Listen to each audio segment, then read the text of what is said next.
Jirra jirtu assalaamu alaykum warahmatullahi wabarakatuh obboleeyyan kun kan dhaggeeffachaa jirtan audiobook kitaaba abbaa irreetirraa gama dimokiraasii jiru an Hamzaa Leenca Islaamaa sagalee yookiin qoqatti isiniif jijjiiree as YouTube dhaamsa toltuurraa isiniif dabarsuuti. Namoonni haareeni viidiyooleen ani guyyaarraa isiniif gadhiisaa deemu akka isiniin dabarre YouTube dhaamsa toltuu kana subscribe godhaa na waliin tura. Dhiiroo bilisummaan hokkoraan ni dhufti. Haalli sirnoota abbaa irree kan ammaan tanaa kan duratti daran hamaadhaam. Gaafa dur mormii mul'ifachuun bifa yuunuu hin cancalamne. Al tokko tokkos matayyoonni yookiis murnoonni xixiqqaan mormii bifa hiriiraa mul'ifatan milkaa'uu baatullee diddaa cunqursaaf qaban mul'ifachuurraa if duuba hin deebine. Akeekni tarkaanfiilee ummataa kun hammamuu faarfamaa ta'us sodaa hawaasa keessa babal'atee jiru san buqqaasuu hin dandeenye. Sodaa buqqaasuun ammoo sirna abbaa irree buqqaasuuf tarkaanfii bu'uuraati. Sochiileen akkanaa milkii argamsiisuu dhiisi gadadoo fi roorroo sandaraniitiif isaan saaxile. Haala akkasii keessatti maaltu godhamuu qaba? Tarkaanfiin hokkara humnaa faayidaa hin qabaatu. Matootiin abbaa irree heera mootummaatiif murtiilee dhaddachoota seeraatii fi yaada ummataatiif dantaa hin qaban. Cunqursaa bifa nama hidhuutii fi ajjeesuutii fi hiraarsuutiin abbootiin irree ummata irratti raawwatan qawweedhaan malee dhabamsiisuun akka hin danda'amnetti warri yaadu hedduudha. Warri haala akkanaa isaan mudate yeroo baay'ee meeshaa argatan kamittuu fayyadamanii ija dunuunfatanii diina isaanii irratti ka'u. Itti bahni duula akkasii waan fedhayyuu yoo ta'e isaan hin yaachisu. Murannoodhaan qabsaa'u. Wareegama qaamaa fi lubbuutis itti kafalu. Deemsa akkasiitiin yeroon bilisummaa isaan ittiin goonfatan garuu baay'ee muraasa. Finciloonni humnaan gaggeeffaman kanneen akkanaa akka abbootiin irree gocha hammeenyaatiif daranuu eeboo qaratan sababa tahaaf. Barbaachisummaan karaa hokkoraa waan fedhayyuu ta'u qabxiin tokko garuu ifaadha. Ummanni tokko tarkaanfii karaa hokkoraa filate jechuun tooftaa qabsoo kan matootiin abbaa irree yeroo baay'ee olaantummaa itti qaban filate jechuudha. Abbootiin irree meeshaalee waraanaa xixiqqaa fi gurguddaa hunda guuttatanii waan hidhataniif yoo haalli akkasii uumamu tarkaanfii gara jabeenyaa barsiifatan fudhachuuf hiree gaarii argatu. Cunqurfamtoonni gootummaa haa qabaatan malee harka duwwaa waan tahaniif gara hidhannootiin abbootii irreetiin yeroo baay'ee walgituu hin danda'an. Warri qabsoo karaa waraanaa barbaachisaa ta'utti amanu cunqursaa jalaa furmaanni ittiin bahamu riphee loltummaa akka ta'etti fudhatu. Haa ta'u malee karaan kun ummata cunqursaa jalaa yoo baasu yookiis yoo damboobu yookiin dhawwaaqu dilas hin mul'atu. Qabsoon riphee loltummaaf furmaata filatamaa waan hin taaneef ummatuma lolamuuf san irratti gaaga'ama akkaan olaanaa dhaqqabsiisa. Tooftaan kun kufaatii irraa ooluuf wabii hin qabaatu. Lammii biyyaa irratti balaa akka qe'ee irraa buqqa'uu, qaama hir'achuu, murruqii mudachuu, baqattummaa fi hamtuulee akkanaa kanneen biroo akka mudatan gochuu malees qabsoon isaanii yeroo dheeraa akka fudhattu taasisa. Karaan kun akkuma bu'uura yaadaa fi akka xiinxala tarsiimoo tokko tokkotti deeggaramaa ta'ullee injifannoo gonfachuuf ammoo amansiisaa akka hin tahin beekamaa dhufeera. Osuma itti milkaa'ee injifannoon gonfatamtellee warri qabsoo riphee loltummaatiin aangoo qabatu jaarmayoota ummataa kan duraa diigee kan ofii bakka buusuudhaan sirna duraanii caalaa cunqursaa fi ukkaamsaa taha. Jaarmayootaa fi dhaabbilee walabaa kan ijaarsa dimokiraasiif bu'uura tahan diinagdee namoota abbaa irrummaa irratti jibba qaban hunda ija shakkiitiin ilaala. Kanaafuu namoonni cunqurfamoon mormii hokkoraa qawwee dhiisanii furmaata karaa nagayaa barbaaduutu irra jiraata. Fonqolcha mootummaa filmaata humna alagaa abdachuu. Fonqolchi mootummaadhaa sirna abbaa irree kuffisuuf mala hundirra salphaa fi saffee fakkaachuu ni mala. Haa ta'uu malee adeemsi akkasii balaa baay'ee fiduu danda'a. Taayitaa fi humna waraanaa mootummaa santiifachuuf adeemsa ta'uu keessatti wallaaqinsa aangoo mootummaa dhalchee jeequmsa haaraa uumuu mala. Namootaa fi murna cunqursaa aangoo irra turan kaasee murna cunqursaa kan biraa bakka buusuudhaan balaa hin eegamanis fiduu danda'a. Tarii murni aangoo qabate kan duraarraa wayyaa qabuu fi jijjiirama qoybaa fiduu danda'u fakkaachuun ni mala. Dubbiin garuu faallaa kanaa ta'uu mala.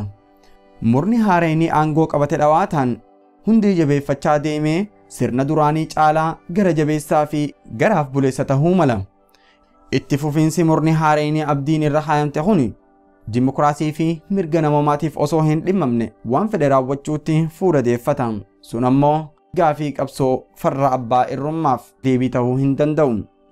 Kanaafuu fonqolchi mootummaa tooftaa bilisummaa ittiin argatan tahee filatamuu hin danda'u. Sirna bittaa abbootii irree jalatti filmaanni gaggeeffamu karaa ittiin jijjiiramni siyaasaa dhufu anjeessuu hin danda'u. Sirnoonni abbaa irree gariin kan akka mooraa bahaalee isaa Sooviyeet duraaniin dursamu dimokiraatawaa fakkaachuuf jecha maqaaf waan filmaata itti fakkaatu gaggeessuu turan. Dimokiraatawaa fakkaatanii akka ummanni bahee filatoo lallabaniyyuu duraan dursanii ofiif akka filmaata sana injifatan haala mijjeeffatan. Dorgommii filmaataatiin duraa fi boodaas qaadhimamtoota paartiilee mormituu doorsisu, dhaansisu, hidhu. Kana hunda bira dabranis ni ajjeesu. Akkuma bara 1990tti Barmaatti, bara 1993 Naayijeeriyaatti mul'atee turetti humnoonni mormituu filmaata keessatti dorgomanii yoo injifatanillee injifannoon mormitootaan galmaa'u kun fudhatama hin qabaatu. Filatamtoonni hiraar, hidhaa fi baqa mudachuudha malu. Matootiin abbaa irree bifa fedheenuu ta'u itti baha filmaataa kan barcuma aangoorraa isaan kaasuu danda'u hin fudhatan. Ummanni yeroo ammaa cunqursaa jalatti gadadoo mudachaa jiran baay'eenii fi kanneen baqatanii biyya alagaatti bahan akka ummanni qabsoo ofiitiin bilisoomuu danda'u hin amanan.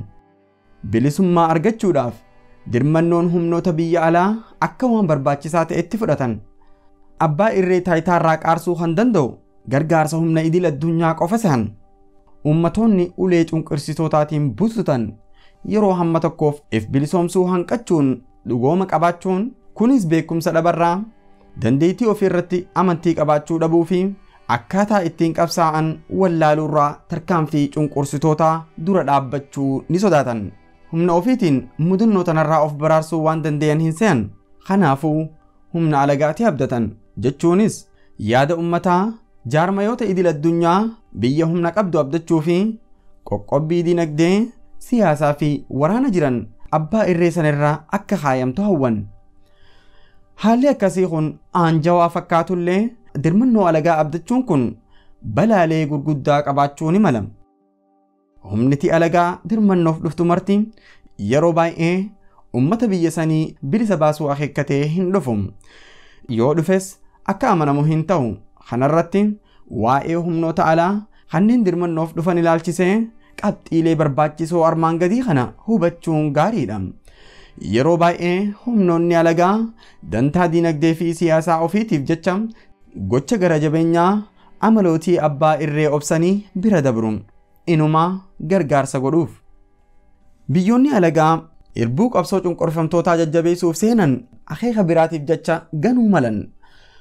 Mootummoonni garii to'annoo gara dinagdee siyaasaa fi waraanaa biyya san irratti qabaachuuf jecha mootummaa abbaa irree san irratti tarkaanfii fudhachuun ni mala. Mootummoonni alagaa erga qabsoon cunqurfamoo jajjabaattee sirna abbaa irree sossoosuu jalqabde booda qaama qalbiidhaan qooda fudhachuun ni mala. Jireenya sirna abbaa irreetiif murteessaan qoodmaya humna biyya keessaati.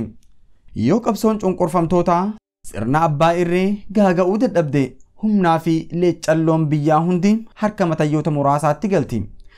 Sirni abbaa irree deeggarsaa fi qoqqobbii biyyoota alaatiin itti godhamturraa miidhamuus fayyadamuus ni danda'a. Garuu aangoorra turuu isaatiif haaluma biyya keessa jiruutu murteessa. Mormiin humnoota alaa faayida qabeessa kan ta'u qabsoon keessaa yoo jabaatte qofa. Fakkeenyaaf qoqqobbiin diinagdee fi waraanaa kaayamuun hariiroon dippiloomaasii cituun dhaabota idil addunyaa keessaa baafamuun qaamota mootummaa gamtoomaniin balaaleeffatamuu fi kan kana fakkaatan faayidaa akka qabaatan hin haalamu.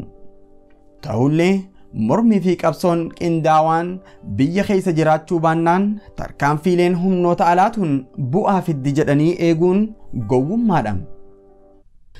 Hayya obboleeyyan assalaamu alaykum kutaan irraa qabadhee dhiyaadhe kana fakkaata inshallah bifuma kanaan kutaa itti aanu kutaa lammaffaarraa boru kan jalqabnu ta'a isinis qabxiilee kitaaba kanarraa barachaa jirtanis komentii jalatti naa barreessaa walumaan irraa waa barachaa hawaasa keenya dammeessaa deemna yoo qaamaan dadhabnellee waan kana sheer goone dhaamsa gaarii dhaamsa toltuu waan babbareedaa ummata keenyaaf tolu dhiheessinee ummata keenya dammeessuu qabna bakka hundatti sheer godhaa galatooma arraaf nagee jiraadha wassalaamu alaykum